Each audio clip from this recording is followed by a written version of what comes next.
So, in case you guys haven't heard, Undead Chronic is... Jesus Christ. He's canceled again. This would be the 471st time that Undead Chronic has been wiped off of YouTube because he's evil. Because reasons. I talk to Undead and I say, hey, what's up? You know, and he's like, whatevers. Taking a vacation. He's probably smoking a big fat kush and banging some college hotties from Colorado Springs. I mean, who knows? There's probably some of that in the plan. IPA from Bootstrap Brewing Company. Thank you. Thank you for the love. Thank you. Every sip is like a hug. So I was perusing the internet last night. I was looking, until I killed my freaking computer. Oops. I guess when you drop it, it doesn't like that very much. I was looking around and looking at Portland and the various things that are going on. And god damn, how much longer are people going to put up with this shit? Oh, no. No. It's a peaceful protest. See, there's nothing bad going on here. Just people walking around with signs. People walking around and protesting these certain things that you know about that will not be mentioned here. And I was watching a Young Turds video with Emma something or other. And she's like, oh, no. What you see is not real. What you see is... well, it's the opposite of reality because that's the way I want it to be.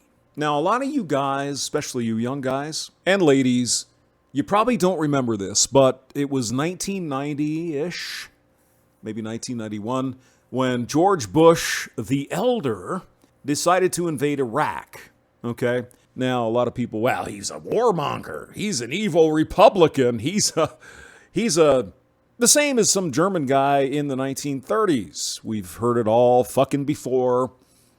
There's no reason to think it's anything new if you look into history. Been the same way forever. George the Elder decided to invade Iraq because Iraq and Saddam Hussein, they done took over the country of Kuwait.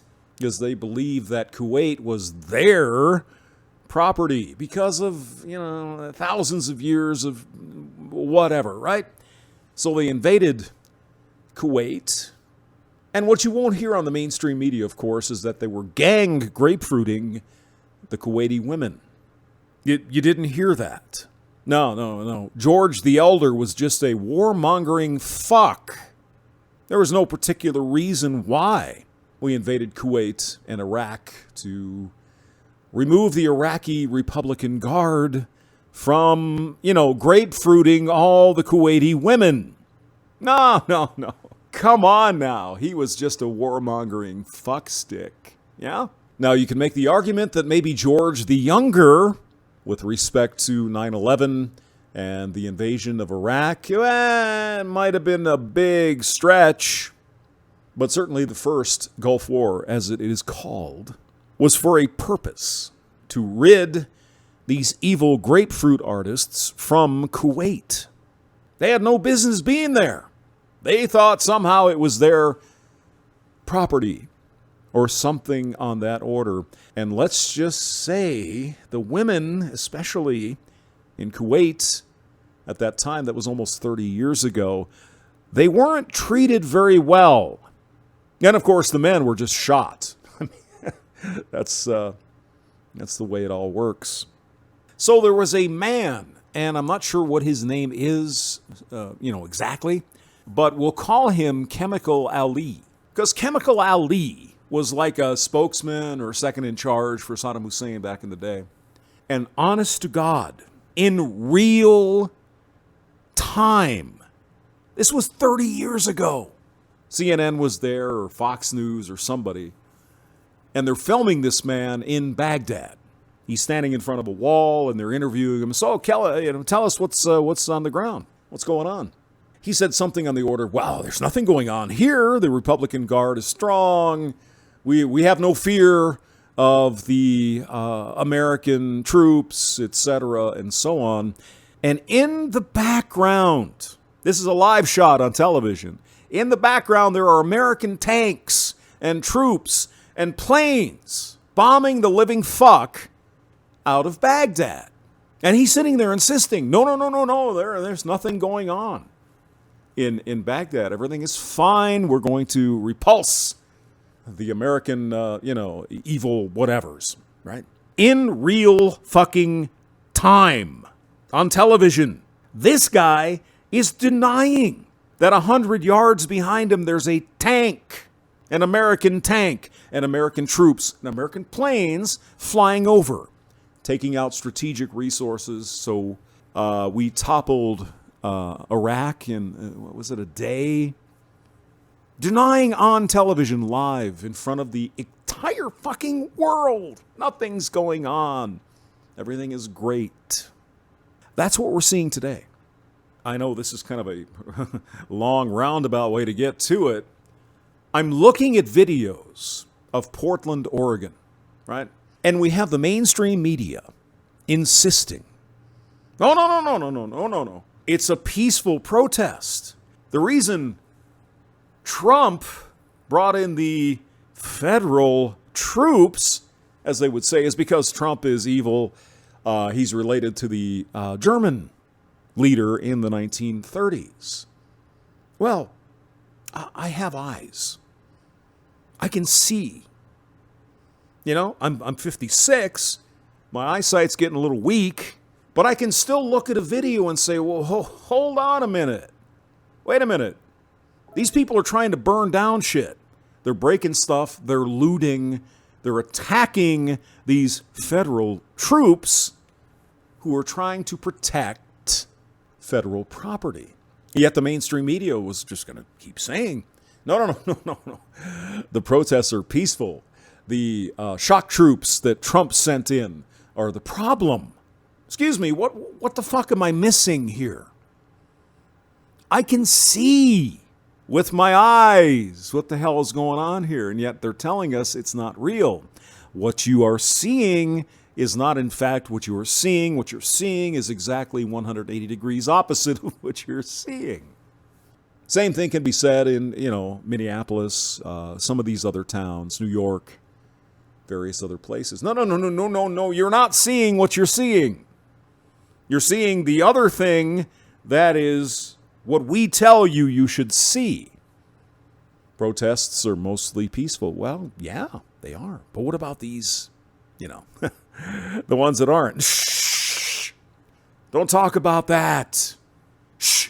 You're not seeing that on your fucking television. You're not seeing that video on YouTube.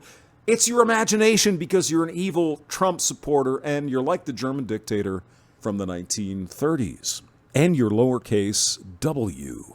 How long do you think Americans, even far left socialist types, far right Republican types, are going to put up with this bullshit? We can see it with our own freaking eyeballs, and they're telling us it's not happening right in front of us. Here's my theory about how this works. You've got a lot of old school Marxists who came up through the system maybe back in the 60s or 70s.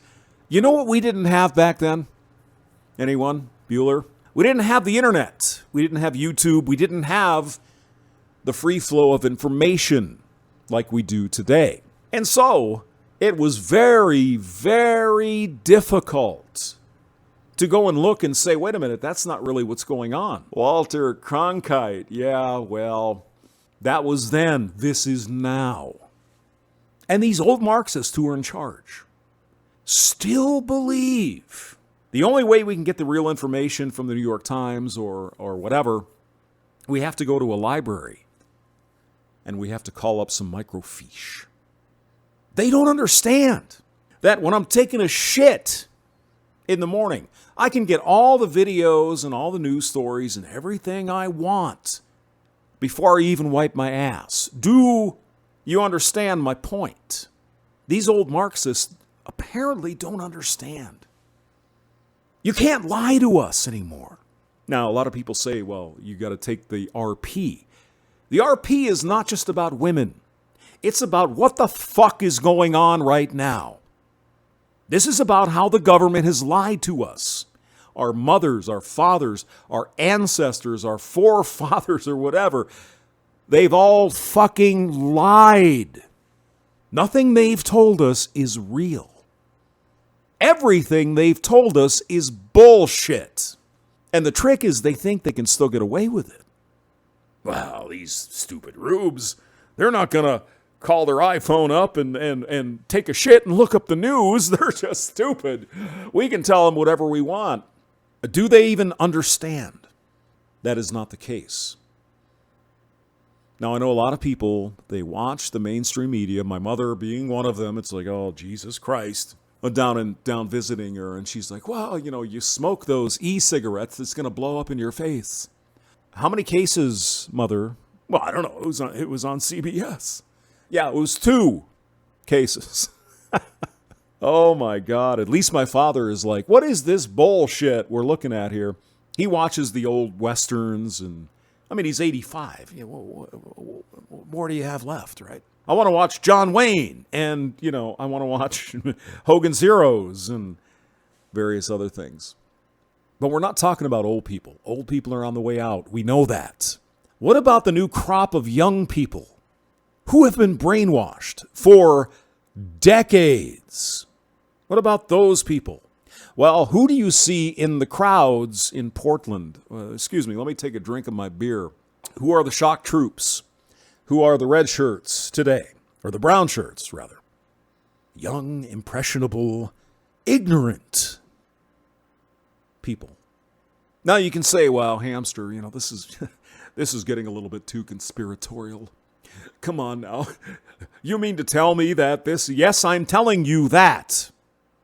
This has been a plan since 1917. World War I proved to the communists or the Marxists or whatever that the men called up are not going to revolt. They're going to fight for their country. And a very smart group of them said, hey, this revolution shit, no, not going to work. We got to figure out another way to get Marxism mainstream and what have you. And so they set about on a plan to invade, that's one way to put it, to invade the societal institutions. Long march through the institutions. College, family, government, academia. Started in 1917. The hell do you think cultural Marxism means? For God's sake.